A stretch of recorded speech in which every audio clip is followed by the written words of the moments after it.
많이 걸으면 아프고, 그럼 저녁이 되면 이제 또 찜질도 하고, 이때 계속 그렇게 반복해가지고. 평범한 일상을 앗아가는 통증. 밤에 잘 때 많이 아팠고요. 걸음 걸을 때 많이 불편하고 아팠어요. 무릎에 문제가 생겼습니다. 무릎은 뼈와 뼈를 4개의 인대가 고정하고 뼈 사이에 반월상 연골이 충격을 흡수합니다. 이 중 하나라도 문제가 생기면 극심한 통증을 유발하는데요. 나이가 들면서 연골이 닳아 생기는 퇴행성 관절염부터 갑작스러운 사고, 격렬한 운동으로 인대가 파열되는 등 무릎에 다양한 문제가 발생할 수 있습니다. 손상이 경미한 경우 수술 없이 회복될 수 있지만 심한 문제가 생겼다면 수술을 피할 수 없는데요. 치료 시기가 늦어질수록 과정이 복잡해지고 후유증이 남을 수 있습니다. 내 무릎 몇 살까지 건강하게 쓸 수 있을까요? 무릎 건강을 지키기 위해선 통증에 주목해야 합니다. 하지의 가장 중앙에 있는 큰 관절로서 사고로부터 가장 쉽게 노출되는 부위입니다. 일상생활에서 늘 신경을 쓰고 관리를 해주어야 합니다. 풍부한 노하우로 통증의 원인을 치료해 100세까지 튼튼한 무릎을 꿈꾼다. 정형외과 전문의 이현섭 부원장.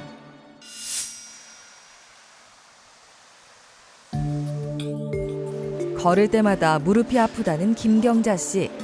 다리가 휘어 뒤뚱거리는 걸음걸이도 스트레스인데요. 밤에는 심한 통증으로 잠을 이루지 못할 정도였습니다. 한 달 전 병원에서 정밀 검사를 받았는데요. 한국인에게 흔하게 나타나는 질환, 퇴행성 관절염이었죠. 무릎이 쭈그리고 앉아가 일로 하니까 그 무릎이 안 좋아졌어요. 밤에 잘 때 많이 아팠고요. 걸음 걸을 때 많이 불편하고. 관절염은 노화와 과사용 등의 이유로 무릎 관절 사이 연골이 닳고 염증이 생기는 질환입니다. 쿠션 역할을 해야 하는 무릎 내 연골이 닳으면서 뼈와 뼈가 직접 맞닿으며 통증을 유발한 건데요. 흔히 오다리라고 부르는 내반슬 증상도 있었습니다. 뼈가 약하고 축이 휘어진 점을 고려할 때 로봇 인공관절 수술을 통해서 휘어진 다리의 정렬을 바로잡고 뼈의 절삭을 최소화함으로써 인공관절 수술 후에 좋은 결과를 얻을 수 있도록 만드는 것이 최선이라고 생각이 듭니다. 수술은 관절염의 진행 정도와 증상을 바탕으로 결정하는데요. 김경자 씨는 관절염이 이미 말기까지 진행했고 일상생활이 어려울 정도로 심각한 통증이 있는 상태였죠. 다시 편하게 걸을 수 있는 날을 꿈꾸며 인공관절을 삽입하는 수술을 결정했습니다. 이제 났으면 여행도 가고 싶고 운동도 하고 싶고 구경도 가고 싶고 그렇습니다. 로봇 인공관절 수술의 첫 단계는 사전 계획을 세우는 겁니다. CT 검사를 바탕으로 현재 무릎 상태를 3차원 입체 영상으로 구현해 수술 시뮬레이션을 진행하는데요. 휜 다리가 잘 교정될 수 있는지, 무릎을 굽히고 펴는데 이상은 없는지 예측하며 수술 계획을 세웁니다.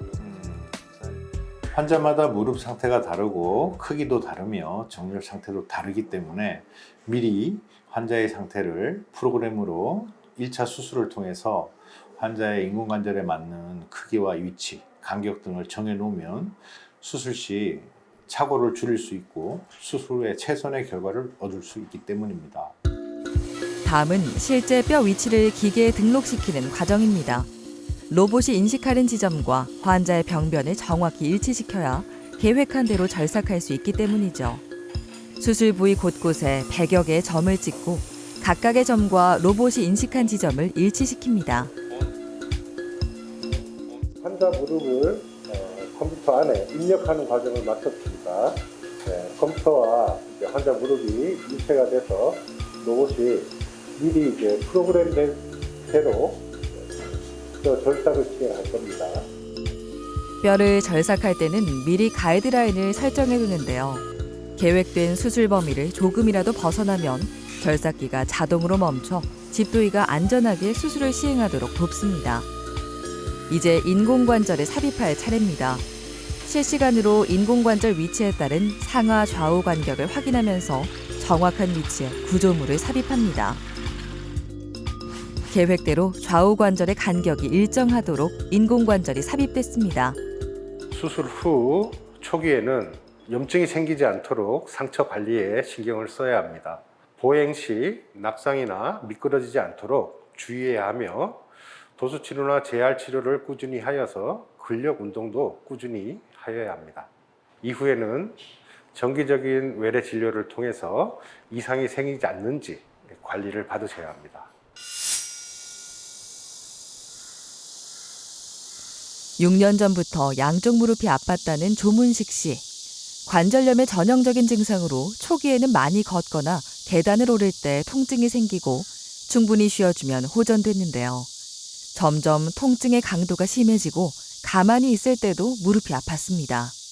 내가 허리가 아파가지고 허리 통증이 다리로 내려와가지고 그 다리 양쪽 다리가 연골이 계속 아팠죠. 그리고 앉을 때마다 땡기고 허리가 당기고 다리 양쪽 다리가 당기고 그래서 억수 되게 불편했죠. 서양인에 비해 동양인은 무릎이 안쪽으로 휘는 내반슬이 많습니다. 양반다리, 무릎 꿇기, 쪼그리 앉기 등의 자식 생활 때문에 내반슬이 많다는 견해가 있습니다. 내반슬의 경우 무릎의 안쪽 연골이 주로 닳게 되고 무릎은 점점 더 휘게 되는 악순환이 발생합니다. 조문식 씨도 무릎 안쪽의 연골이 닳아 다리가 O자로 휘는 내반슬이 심했습니다. 게다가 1기에서 4기까지 나뉘는 관절염이 말기인 4기까지 진행된 상태였는데요. 아플 때마다 주사를 맞고 물리치료 등의 보존적 치료를 시행했지만 통증은 날이 갈수록 심해졌습니다. 무릎 상태는 연골이 거의 다 안쪽 연골이 다른 상태였고 다리가 심하게 휘어 있는 상태였습니다. 우리 흔히 말하는 O자 다리였고 연골이 다 닳았기 때문에 다른 선택의 여지가 없이 인공관절 치환술을 시행하기로 결정하였고 다리 축이 많이 휘어져 있어서 다리 축을 정확하게 교정하기 위해서 로봇 수술을 결정했습니다. 휜 다리를 교정해 무게축이 무릎 중앙으로 가도록 인공관절을 삽입했습니다. 수술 후 1년이 지났습니다. 끈질기게 따라오던 통증이 사라졌는데요. 무릎을 굽히고 펴는 각도도 잘 나와 쪼그려 앉는 등의 자세도 할 수 있습니다. 인공관절을 오래 사용하기 위해선 매년 정기적인 검진이 필요한데요. 염증 등의 문제 없이 무릎이 잘 회복됐습니다. 수술 전에 다리가 많이 휘어진 상태에서 적응해 있는 상태였는데 현재 다리가 교정되어 있기 때문에 다시 새로운 그 각도에 적응하기 위해서 이제 열심히 도수 치료도 받고 근력 운동도 해야 되는 상태입니다. 염증이 생기지 않도록 항상 면역력을 관리를 하셔야 되고 넘어지거나 낙상하여 골절이 되지 않도록 주의를 하셔야 됩니다. 수술 결과가 좋아도 주변 조직의 회복과 통증 완화를 위해 체계적인 재활 치료가 필요한데요. 부자연스러운 움직임이 있는 부위를 부드럽게 마사지하며 신체 긴장을 풀어줍니다. 물리적인 힘을 가해 틀어진 관절을 바로잡고 근육의 뭉친 증상을 완화합니다. 생활하는 데는 아무 지장이 없고 앞으로는 이제 더욱더 열심히 운동을 하고 100세 시대니까 아주 건강하게 더 오래오래 운동도 잘하고 그렇게 지내고 싶어요. 어렵게 되찾은 무릎 건강이니만큼 더 오래 건강하게 사용하고 싶은데요. 인공관절은 어떻게 관리하느냐에 따라 수명이 달라질 수 있습니다. 격렬한 운동은 피하고 쪼그려 앉거나 높은 산을 오르는 등 관절에 무리를 주는 동작은 피해야 합니다. 해외여행 가는 거죠. 그래가지고 가서 조카들하고도 같이 놀고 싶고 돈 못 다니는데 그 구경을 다 다니고 싶고. 지난 6년간 여행은커녕 가벼운 산책도 힘들었는데요. 통증이 사라지고부터는 가벼운 걷기와 무릎에 부담이 적은 실내 자전거 운동을 하고 있죠. 되찾은 튼튼한 무릎과 함께 앞으로는 행복한 추억만 쌓길 바랍니다.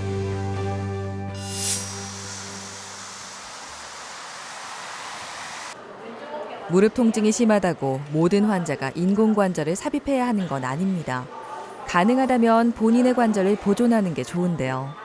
오른쪽 무릎에 오랜 통증이 있었던 남미경 씨. 특히 무릎 사이가 벌어지는 내반슬 증상이 심했습니다. 신발 밑에도 한쪽으로 닳고 걸어가는데 엄청 힘이 들고 엉치가 너무 많이 아파서 생활이 되지를 않고 앉았다 일어나는데 무척 힘이 들어서 그래서 병원을 내원하게 됐습니다. 검사 결과 무릎 사이에 쿠션 역할을 해야 하는 반월상 연골이 파열돼 있고 내반슬 증상이 있었습니다. 하지만 아직 연골이 남아있어 휘어진 다리를 교정하는 근위경골 절골술을 시행했는데요. 손상된 연골은 줄기세포 이식술을 시행해 연골 재생을 도왔습니다. 인공관절 치환술을 하기에는 안쪽 연골이 일부 남아 있었고 환자의 나이도 비교적 젊은 편이어서 건강하게 있는 바깥쪽 연골을 사용할 수 있도록 휜다리 교정술을 시행했습니다. 찢어져 있는 반달 연골은 절제하여 치료하였고 내측 연골의 결손 부위는 줄기세포를 이식하여 연골을 재생시키도록 하였습니다. 다리를 일자로 교정해 무릎 변형을 바로잡고 하중을 고르게 만들었습니다. 뼈를 자르는 수술인 만큼 회복과 재활에 더 신경 써야 하는데요. 빠른 보행이 가능한 인공관절 수술과는 다르게 절골술은 보행기, 목발 등을 사용해 체중 부하를 낮춘 상태로 재활 과정이 필요합니다. 줄기세포를 이식한 지 3주 되었고 환자가 무릎을 잘 관리해서 현재 상태는 양호한 편입니다. 지금부터는 관절 운동을 시작해야 되고 도수치료를 통해서 근력 운동도 강화하여야 합니다. 목발 보행도 시작할 건데 목발 보행 시에 넘어지지 않도록 특별히 주의를 해야 됩니다. 앞으로 내 다리처럼 잘 쓰기 위해서는 근력 운동을 열심히 하는 것이 중요합니다. 수술 후에는 무리가 가지 않도록 단계적으로 근력을 늘려야 합니다. 구부리고 펴는 관절의 가동 범위를 늘리고 주변의 근육을 강화하는 운동을 꾸준히 시행합니다. 체외 충격파를 이용한 물리치료도 시행합니다. 음파 에너지를 가해 신생혈관의 생성을 유도해 치유를 촉진합니다. 받기 전에는 뻣뻣하고 땅을 딛기가 엄청 겁났었습니다. 근데 받고 나니까 굉장히 부드럽고 자신감이 생겨서 걷기가 엄청 편합니다. 전에는 아프니까 멀리 가자 하면은 겁이 나서 활동을 많이 못했어요. 근데 이게 다 호전이 되고 많이 나으면은 가족과 여행도 가고 산책도 하고 이렇게 하고 싶습니다.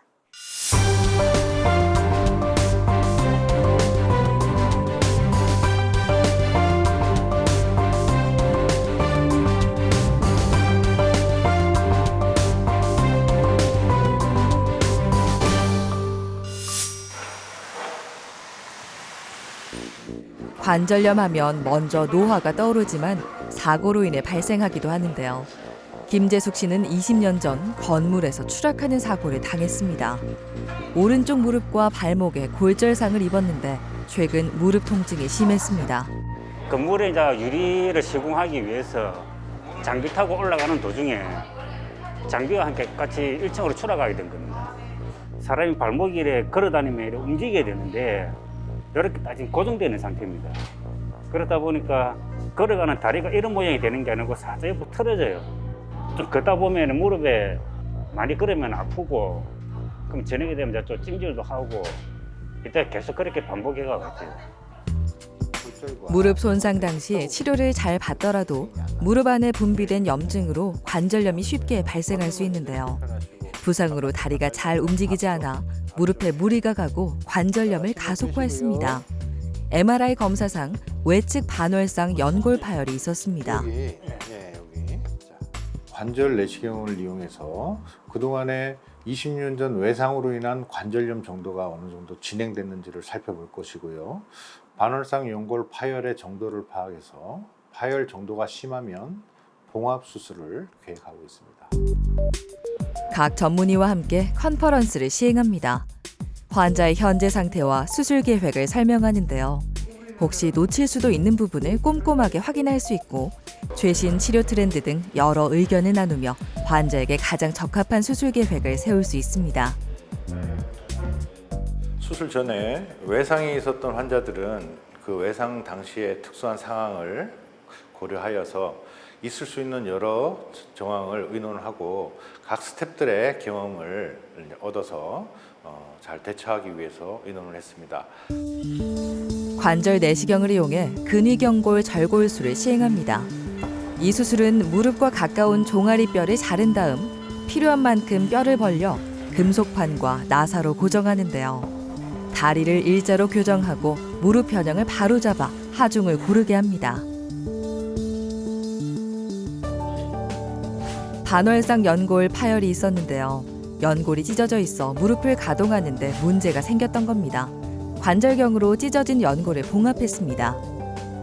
연골 상태는 비교적 괜찮았지만 20년 전에 다쳤던 경골 외가 쪽의 연골이 많이 닳았습니다. 한 3단계 정도로 닳아있는 상태여서 연골을 다듬어주는 시술을 시행해야 했고 동측에 반달 연골이 앞쪽이 찢어져 있었습니다. 그것 때문에 무릎을 피지 못하는 그런 증상이 있었는데 봉합술을 시행해서 연골을 붙여주는 수술을 했습니다. 앞으로 연골이 잘 붓고 관절염 예방을 이제 철저히 하시면 건강한 일상생활을 되찾을 수 있을 거라고 생각합니다. 수술 후 일주일이 지났습니다. 이 수술의 최대 장점은 내 관절을 최대한 이용할 수 있다는 건데요. 무릎 안쪽으로 집중된 하중을 건강한 관절로 분산시켜 퇴행성 관절염의 진행과 인공관절 수술 시기를 늦출 수 있습니다. 무릎 들고 넣고 해보니까 조금은 더 편해진 것 같습니다. 아니 뭐 바로 디뎌보진 않았는데 지금 이 상태에 한해서는 조금 더 나아졌습니다. 자신의 관절을 보존할 수 있는 절골술은 회복 후 정상에 가까운 관절 운동이 가능하고 비교적 활동에 제한이 없습니다. 하지만 수술 초기에는 체중 부하를 제한해야 하고 수술 후 무릎의 가동 범위와 근육을 강화하는 재활 치료가 필요합니다. 적극적으로 재활에 임해 주셔서 환자의 회복 속도는 굉장히 빠른 편입니다.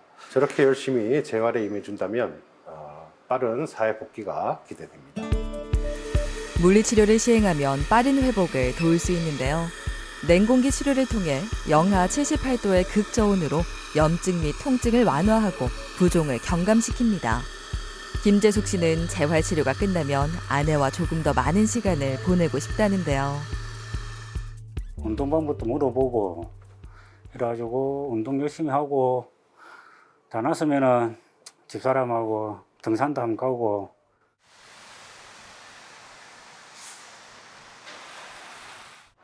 걸을 때마다 무릎이 시큰거리는 증상이 있었다는 임병준 씨.